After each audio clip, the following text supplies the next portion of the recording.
এদিকে রানীর চুল ধরে টানতে টানতে বাচ্চা ভূতটা রানীর চুলটা খুলেই ফেলে। তোমার চুলটা আমি খুলে দিয়েছি, কি মজা কি মজা। ই মা, আমার চুলটা খুলে কি করেছে?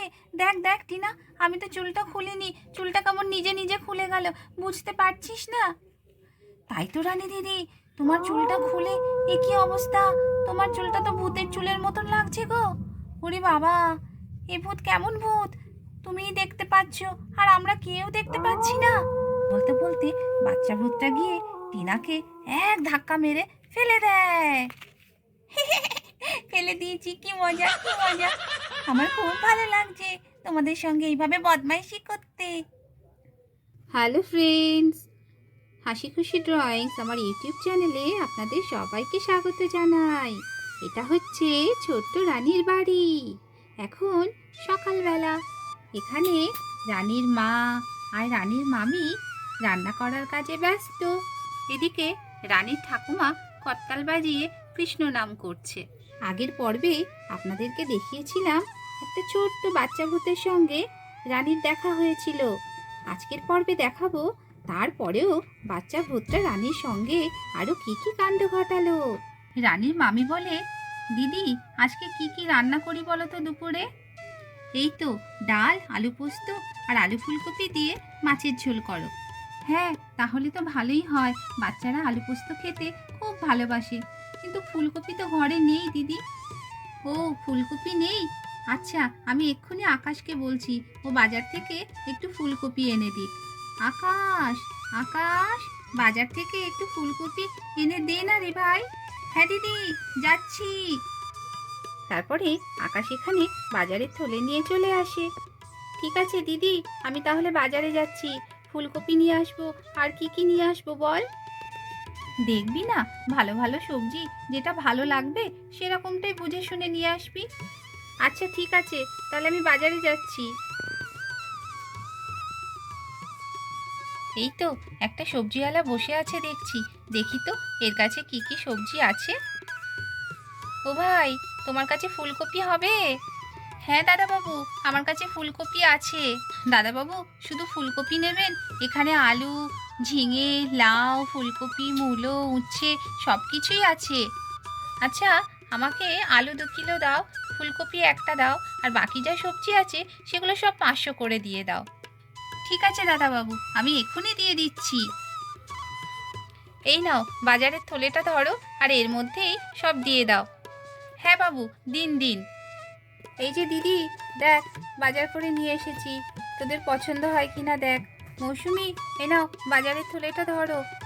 তারপরে রানীর মা এখানে সবজিগুলো সব কেটে নেয়।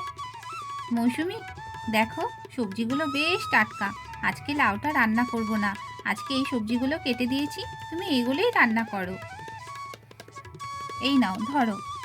হ্যাঁ দিদি, আমি এখনই রান্না বসাচ্ছি।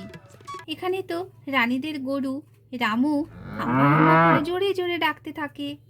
এমন সময় রানী আসে। ওমা, দেখো রামু তখন থেকে হাম্বা হাম্বা করে জোরে জোরে ডাকছে, ওর খুব খিদে পেয়েছে মনে হয়, আমি খেতে দেব? হ্যাঁ হ্যাঁ, যদি পারো তাহলে দাও।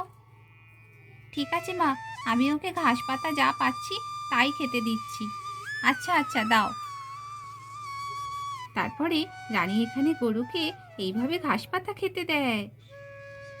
খা খা, এই রামু খা, আর হাম্বা হাম্বা করে ডাকিস না। ওমা, আমি তো গরুকে খেতে দিয়েছি, এবারে আমি খেলতে যাই। রিয়া, পিয়া, টিনা, হাসি খুশি সবাই অপেক্ষা করছে, আমি যাই সবার সঙ্গে খেলা করে আসি। আচ্ছা আচ্ছা, যাও, তাড়াতাড়ি চলে আসবে, বেশি দেরি করবে না। ঠিক আছে মা। তারপর রানী খেলা করতে চলে যায়। নে, শুরু কর। কিট কিট কিট কিট কিট কিট কিট কিট কিট কিট কিট কিট। এইভাবে পিয়া তো এখানে কিট কিট খেলতে থাকে। কিট কিট কিট কিট কিট কিট কিট কিটটা। রিয়া, ঠিক খেলা করছি তো?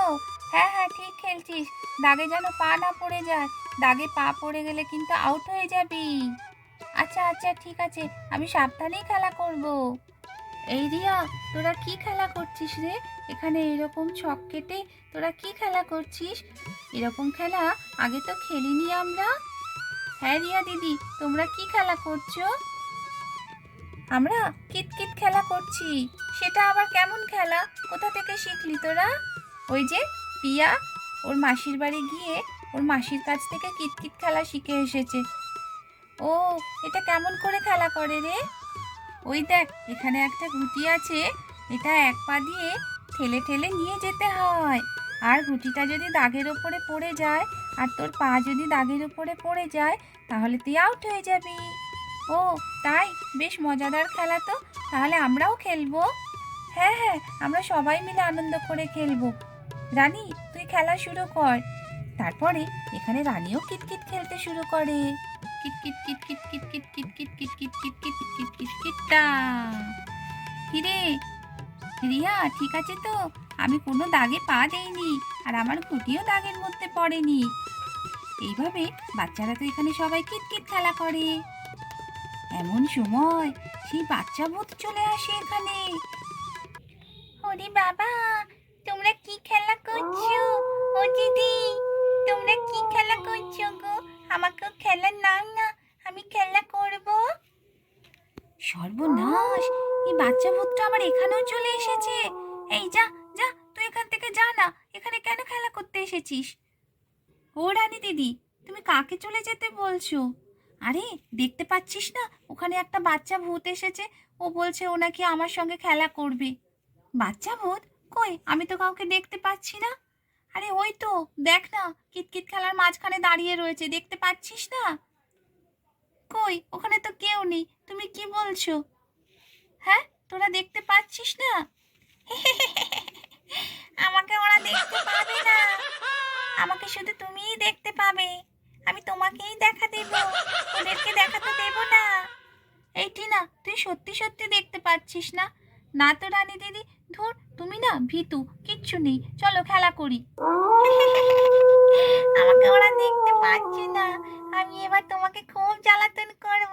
ও দিদি, আমার সঙ্গে খেলে না, খেলে না। তারপরে বাচ্চা ভূতটা তো এখানে খেলা করতে শুরু করে, কিন্তু বাচ্চা ভূতটাকে অন্য বাচ্চারা দেখতে পায় না। এই বাচ্চা ভূত, যা না যা। আরে দেখ না, কিতকিত খেলছে একটা বাচ্চা ভূত এসেছে, বলছে ও নাকি আমার সঙ্গে কিতকিত খেলা করবে। তুই আবার ভুল কথা বলছিস, দেখবি কাকিমাকে গিয়ে বলবো। তারপর বাচ্চা ভূতটা এখানে গিয়ে রানীর চুল ধরে টানাটানি করে। তোমার চুল ধরে টানবো টানবো, কি মজা কি মজা। এই বাচ্চা ভূত, ছাড় বলছি, ছাড় আমার চুলটাকে, ছাড়। আমি ছাড়বো না, ছাড়বো না। বাচ্চা ভূতটা রানীকে তো খুব জ্বালাতন করে। দেখ দেখ টিনা, আমি তো চুলটা খুলিনি, চুলটা কেমন নিজে নিজে খুলে গেল, বুঝতে পারছিস না? তাই তো রানী দিদি, তোমার চুলটা খুলে এ কি অবস্থা! তোমার চুলটা তো ভূতের চুলের মতন লাগছে গো। ওরে বাবা, এ ভূত কেমন ভূত? তুমিই দেখতে পাচ্ছ, আর আমরা কেউ দেখতে পাচ্ছি না। দেখ না দেখ, আমাকে কেমন অবস্থা করছে। এই বলতে বলতে বাচ্চা ভূতটা গিয়ে টিনাকে এক ধাক্কা মেরে ফেলে দেয়। আমার খুব ভালো লাগছে তোমাদের সঙ্গে এইভাবে বদমাইশি করতে। কি মজা কি মজা। আমাকে কে যেন ধাক্কা দিয়ে ফেলে দিল। ও রানী দিদি, কে ধাক্কা দিল গো? সেই বাচ্চা ভূতটা। হ্যাঁ, দেখলি তো তোকে কেমন ফেলে দিয়েছে, তোরা বিশ্বাস করছিস না? তো টিনাও পড়ে গেছে দেখছি। এরপরে কি ভূতটা আমাদের এসে ধরবে? ওরে বাবা, যাই যাই, কাকিমাকে ডেকে নিয়ে আসি আগে। হ্যাঁ, বাচ্চা ভূত, ধুর, যত সব বাজে কথা। না না মামি, তুমি চলো না, টিনা পড়ে গেছে, টিনাও কাঁদছে, আমাদের খুব ভয় লাগছে, একবার চলো না। আচ্ছা আচ্ছা, ঠিক আছে, তোরা যা, আমি দেখছি কি ব্যাপার হলো। যাই, দিদিকে ডাকি, দিদিকে সঙ্গে নিয়ে যাই। টিনার মা আর রানীর মা চলে আসে, রিয়া পিয়াও চলে আসে। ই বাবা, ওই দেখ, টিনা এখানে কেমন পড়ে আছে। টিনাকে ঠেলে ফেলে দিয়েছে তো দেখছি সত্যি। রানীর কি অবস্থা! রানীর চুলগুলো তো পুরো ভূতের মতন দেখতে লাগছে। এ কি হলো রে? বাচ্চারা বলছে এখানে নাকি বাচ্চা ভূত এসেছে। তাই তো দেখছি, সত্যি কি বাচ্চা ভূত আসলো? এই রানী, তোর এরকম চুলের অবস্থা কে করেছে? ও মা, জানো তো, একটা বাচ্চা ভূত এসেছে, ও ওই ভূতটা আমাকে কালকে রাত্রের বেলা তো জ্বালাতন করছিল আমি যখন বাথরুমে গিয়েছিলাম। সে আমার চুলগুলো এইভাবে টেনে টেনে খুলে দিয়েছে। হ্যাঁ, বাচ্চা ভূত তোকে জ্বালাতন করছে? কই, তুই তো কিছু বলিসনি আগে। হ্যাঁ মা, আমি ভাবছিলাম আমি বোধহয় ভুল দেখছি, কিন্তু ও আবার এসেছে। দিদি, তাহলে কি হবে এখন? কি আর হবে, ভূত তাড়ানো তান্ত্রিক আনতে হবে, ওঝা ডাকতে হবে। ওঝা?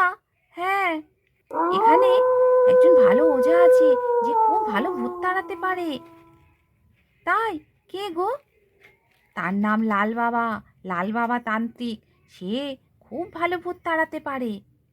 ও, তাহলে চাই, চলো আমরা দুজনে গিয়ে সেই তান্ত্রিক বাবাকে ডেকে নিয়ে আসি। এই বলে এখান থেকে টিনার মা আর রানীর মা চলে যায়।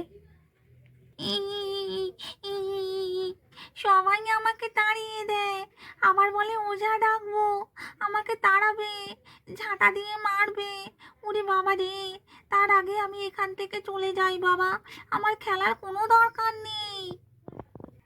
যাই যাই বাবা, তাড়াতাড়ি চলে যাই, ওঝা এসে এখনই ঝাঁটা দিয়ে মারবে। আমি যাই, তাড়াতাড়ি চলে যাই, আমার অনেক কষ্ট হবে তখন। এইভাবে বাচ্চা ভূত এখান থেকে চলে যায়। তাহলে দর্শক বন্ধুরা, আজকের গল্প এই পর্যন্ত। যদি গল্পটি আপনাদের ভালো লাগে তাহলে অবশ্যই একটা লাইক শেয়ার করবেন আর চ্যানেলটিকে সাবস্ক্রাইব করে আমার পাশে থাকবেন।